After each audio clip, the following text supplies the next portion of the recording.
Now, Pete Griffiths has an extraordinary story to tell. Good morning, Pete. Good morning. How are you, Seamus? Not too bad at all. Your story is connected to the Church of Scientology. Tell us how you got involved in it. Quite by accident, really. My wife was actually doing courses there, and I went to collect her one day. And as I was walking past the building, I was asked to do the free personality test. And they obviously recognized me, because I was due to collect her. And they were all very friendly and, oh, come in, do the personality test. So that's how I started with the 200 questions that a lot of people do when they first get involved. And what's the personality test? You have to answer 200 questions. It's 200 questions, and it takes quite a while to complete. Quite simply, you have choices of yes, maybe, or no. And the questions could be something like, do you make thoughtless remarks or accusations which you later regret? What the Scientologists then do is they give you the results of the personality test, which covers 10 personality traits. And basically they make you feel so bad about yourself that you want to buy whatever it is that they're offering because they have complete confidence that what they've got is going to solve all your problems. And what about if you brazened it out and just lied through the whole personality test? Well, if they have something called a 50% maybe, where if a person answers more than 50% of the questions maybe, it's voided.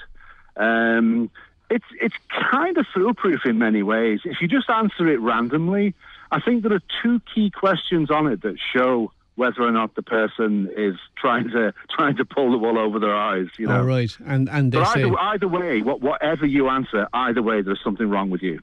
So. But should there's something wrong with us all? That's right. There's even something wrong with the people doing this, the Scientologist examiners, because absolutely we're flawed human beings. But you thought you had a reasonably strong personality, but they kind of deconstructed it, did they? I think so, yeah. I mean, in my case, it was quite simple. Like the first trait on the test is, I think at the top it says like happy, and at the bottom it says depressed. And the person just says, you're depressed. I said, well, no, I'm not. And they're taught that if a person disagrees with what they say, you don't push the point, you move on to the next one until eventually you find one that does hit home. And then you say, you need to buy this book. And that's how it starts, So, okay. So it's simply a sales tool. Yeah, what's the book? The book is Dianetics, The Modern Science of Mental Health, written by L. Ron Hubbard in 1950. Well, published in 1950 anyway. Dianetics, and this is the thing that Tom Cruise and all those actors aspire to. This is exactly it. This is exactly it. Anything with Dianetics on it is actually Scientology. They hide behind many, many different names, and that's just one of them. And what they say, you can do anything if you kind of put your mind to it. Is that more or less it?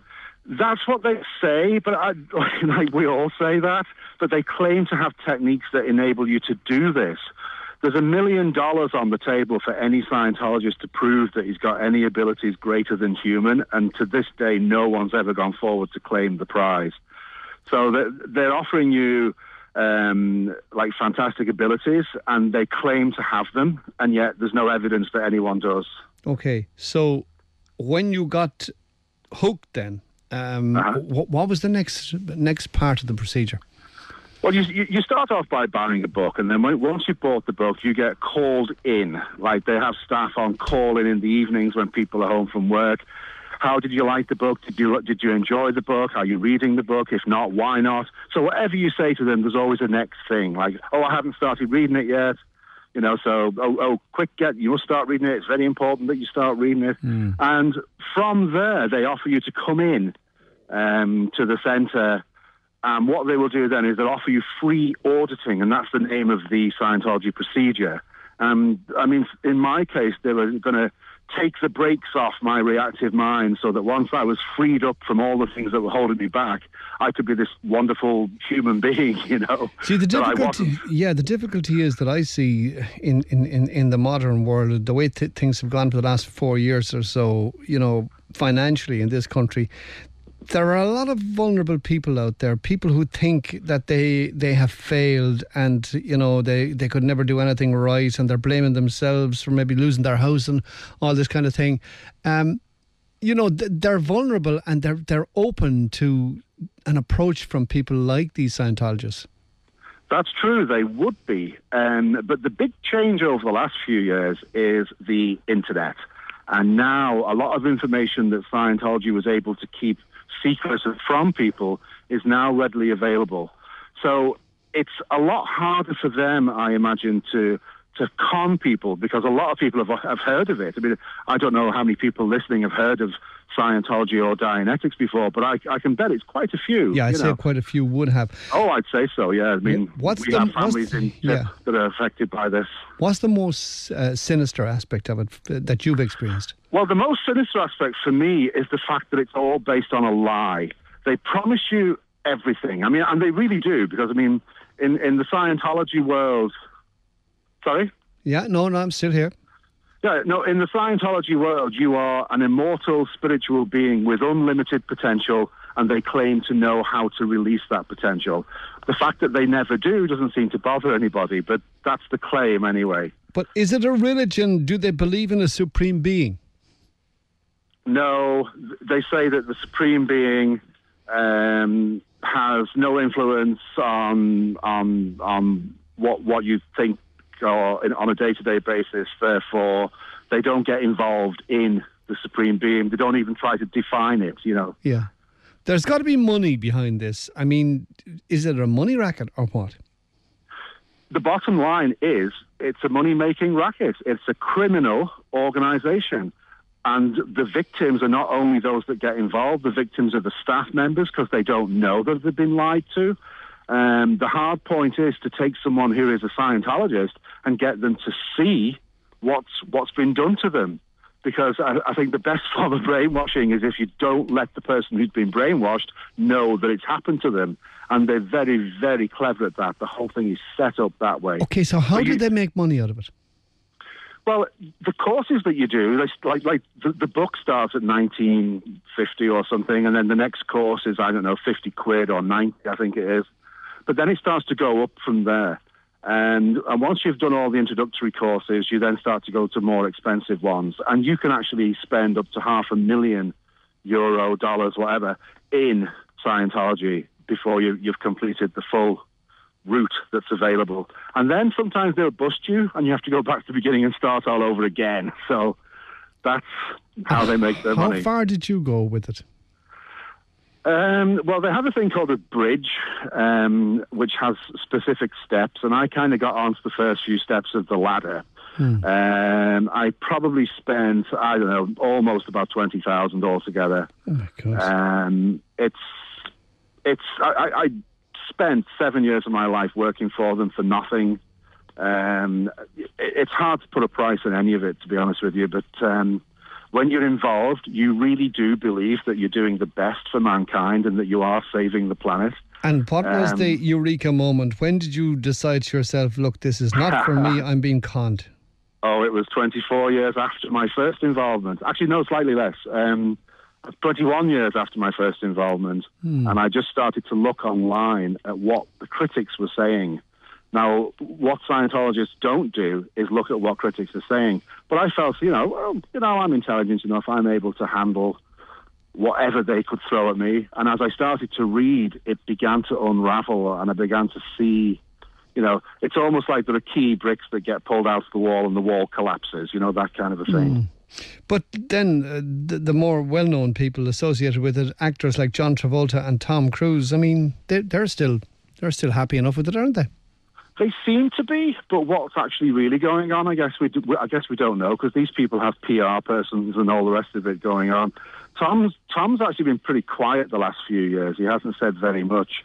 I think there's a lot of speculation right now as to whether Lisa Marie Presley has actually left. Yeah.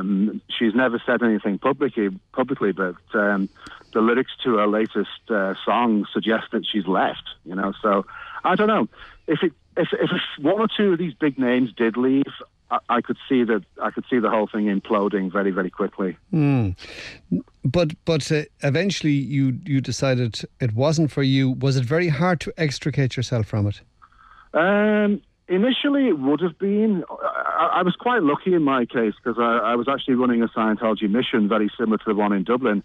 And after a few weeks of not producing the goods, I basically got, kicked out. I mean, they took the mission off me.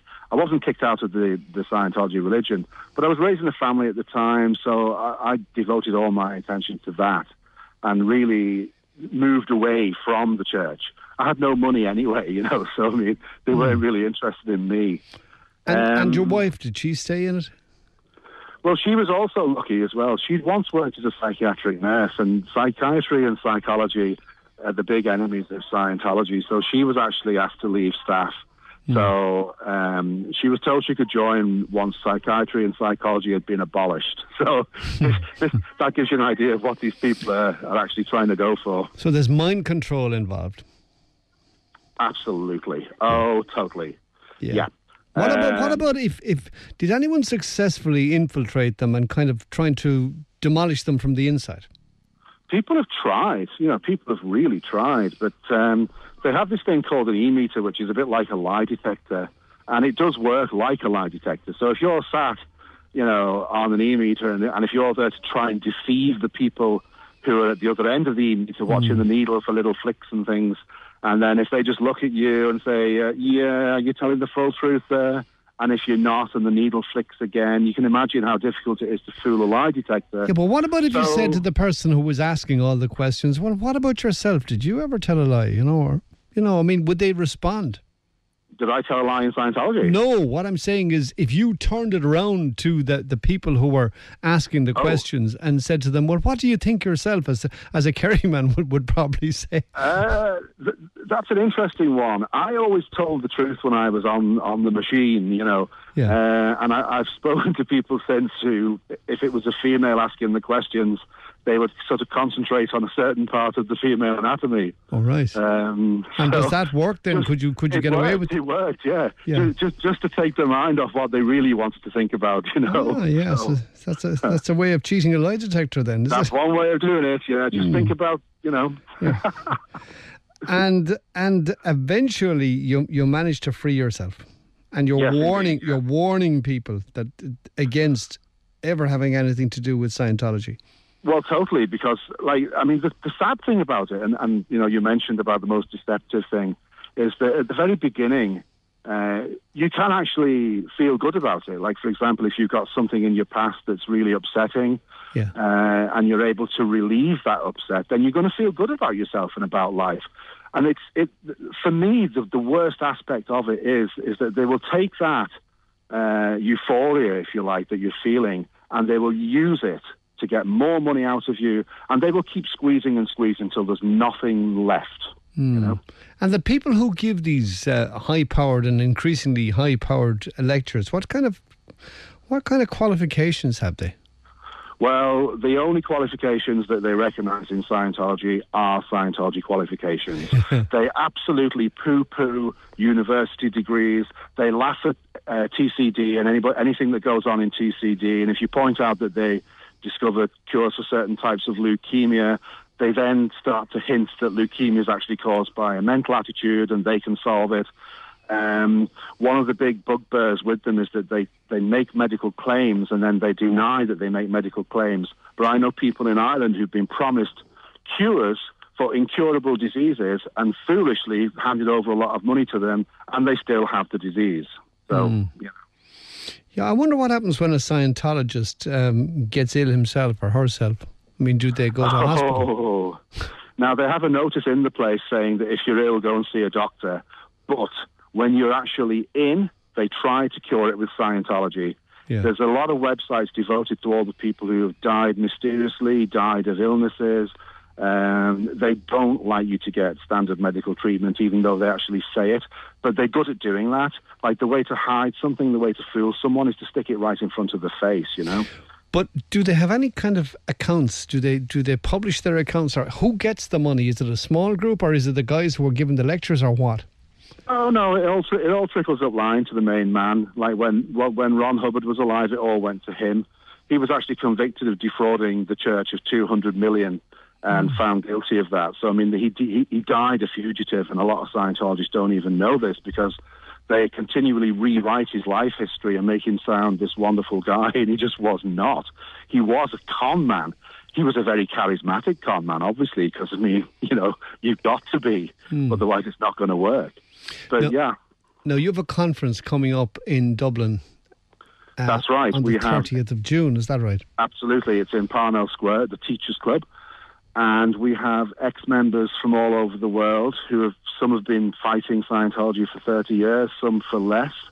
In terms of ex-Scientology speaking out, we've got some of the big names. We've actually got L. Ron Hubbard's great-grandson, James DeWolf. We've got a man called David Love, who has been giving them a hard time in Canada because they have this drug rehabilitation program that actually doesn't work. And David's managed to get them investigated, and they found that they failed to meet 47 of the 60 requirements as a drug rehabilitation unit. So he's writing a book about his experiences. He's going to be there.